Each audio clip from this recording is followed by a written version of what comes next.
तो श्री श्री राधा रमन जी जो है, राधा रमन जी,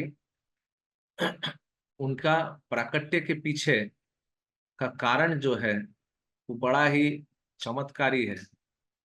और इसके पीछे जो है, ये हमारे गौड़ीय वैष्णव के जो आचार्य है, जो षड गोस्वामी है, श्री रूप सनातन भट्ट रघुनाथ, श्री जीव गोपाल भट्ट दास रघुनाथ, तो इनका जो है बहुत बड़ा योगदान है।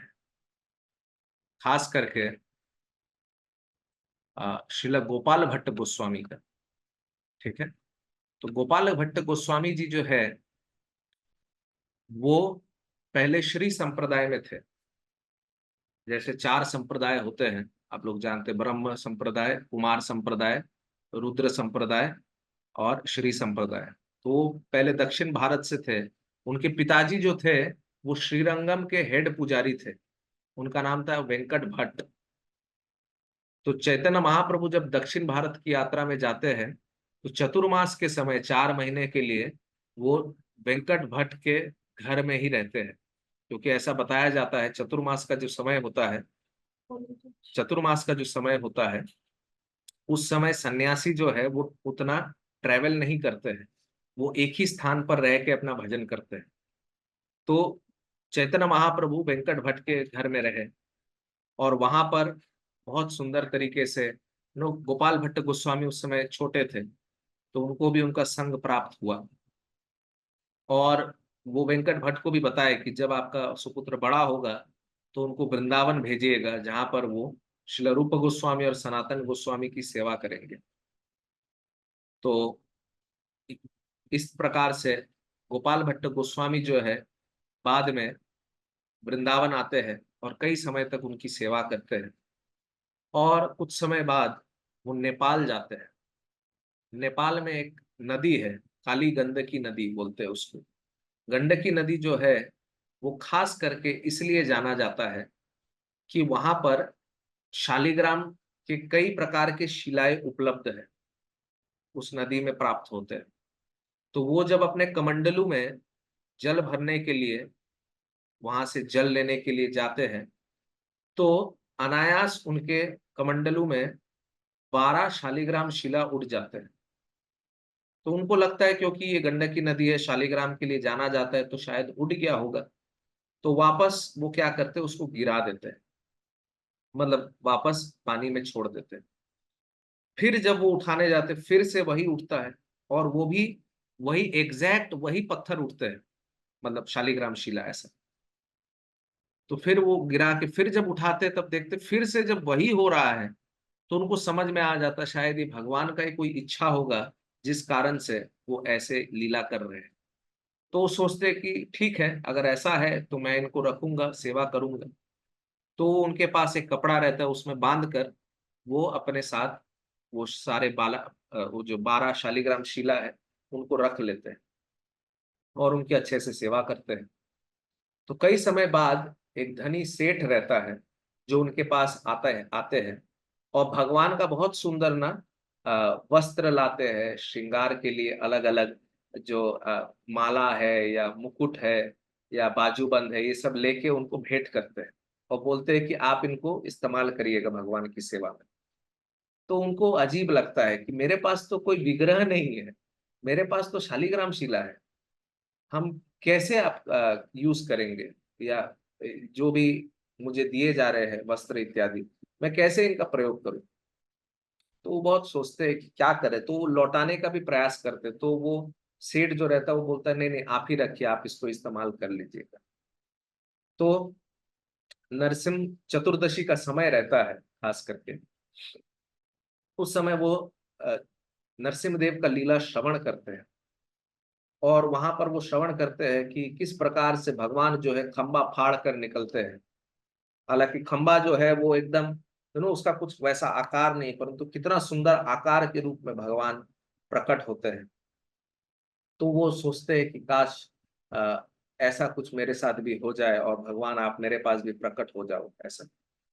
तो ये जब वो सोचते रहते हैं, अगले दिन क्या होता है, उन 12 शिलाओं में से सिर्फ 11 शिला उनको दिखते हैं।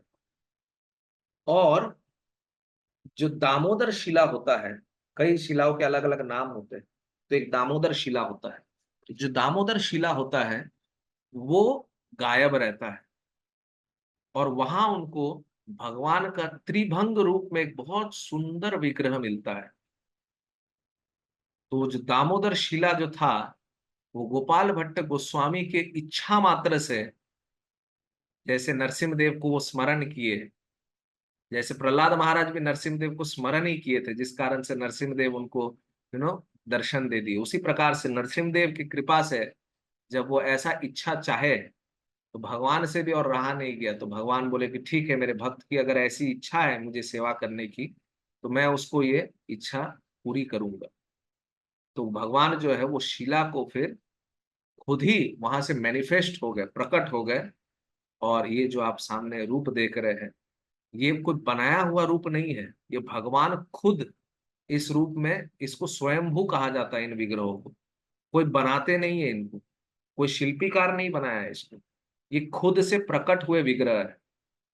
और देखिए कितने सुंदर तरीके से, आप अगर ध्यान से देखोगे, भगवान के एक एक कैरेक्टर्स को आप देखिए, शरीर के, उनका हाथ देखिए, हस्त कमल, उनके उनके चरण देखिए, उनके उनके कमर देखिए, उनका मुख देखिए, कितना डिटेल्स है। ऐसा कोई शिल्पीकार भी नहीं बना सकता है ना। तो आप सोचिए, भगवान जब भगवान खुद ऐसा इच्छा चाहे कि नहीं, मेरे को मेरे भक्त के लिए मुझे प्रकट होना पड़ेगा, क्योंकि उसको सेवा करने की इच्छा है ऐसा। तो इस प्रकार से भगवान जो है, दामोदर शिला जो है, वो ऐसे राधा रमण जी के रूप में प्रकट हो जाते हैं। तो ये विग्रह जो है, ये गोपाल भट्ट गोस्वामी जी के प्राण धन है।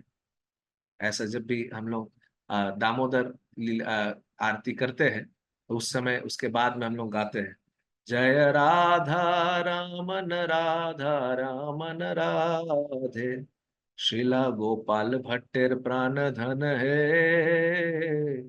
तो ये विग्रह जो है, ये 6 गोस्वामियों में गोपाल भट्ट गोस्वामी की जी के विग्रह है, ऐसा है, जो इतने सुंदर तरीके से प्रकट हुए। और ये बहुत छोटे विग्रह है, इनको देखने के लिए दूरबीन का इस्तेमाल किया जाता है, बहुत छोटे और बहुत दूर में है। और दूरबीन से आप देखिए एकदम बढ़िया दिखते हैं, ऐसा है, क्योंकि दूर से भी उतना क्लैरिटी के साथ दिखाई नहीं देगा, क्योंकि भगवान स्वयं रूप में प्रकट हुए थे, इसीलिए राधा रानी नहीं है यहाँ पर, अकेले सिर्फ राधा रमण जी। तो इसीलिए राधा रानी को फिर सेपरेटली बाद में ऐसे लाया जाता है, परंतु यहाँ पर अकेले कृष्ण ही आपको दिखते हैं ऐसा। और यूजुअली जो गौड़ीय वैष्णव होते हैं, उनके लिए 3 विग्रह जो है ये बहुत इंपॉर्टेंस रखते हैं। अब जो कि विग्रह जिनको बताया जाता है अभिधेय, संबंध और प्रयोजन के विग्रह।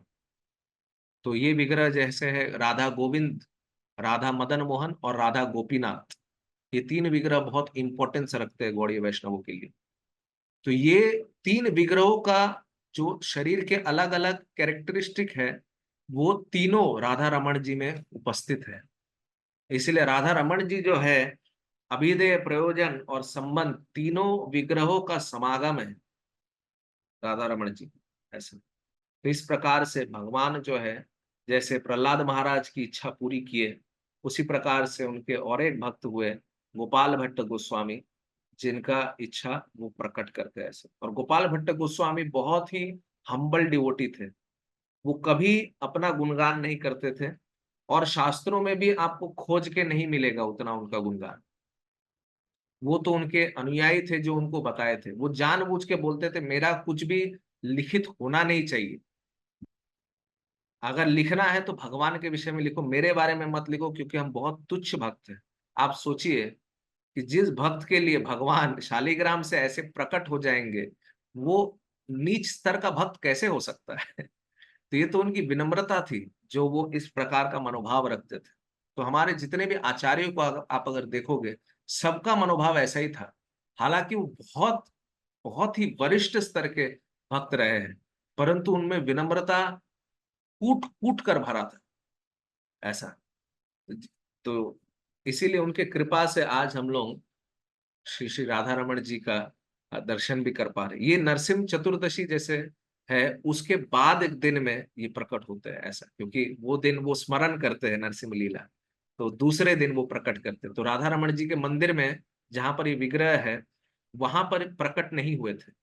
घुसते ही थोड़ा बाहर की ओर एक स्थान है, उनका प्राकट्य स्थली है, वहां पर वो प्रकट हुए थे। बाद में उनको फिर उनके लिए बड़ा मंदिर बनाया जाता है, फिर वहां से उनको शिफ्ट करके अभी जहां पर है वहां पर उनको रखा जाता है, और बहुत अच्छे तरीके से वहां सेवा होती है।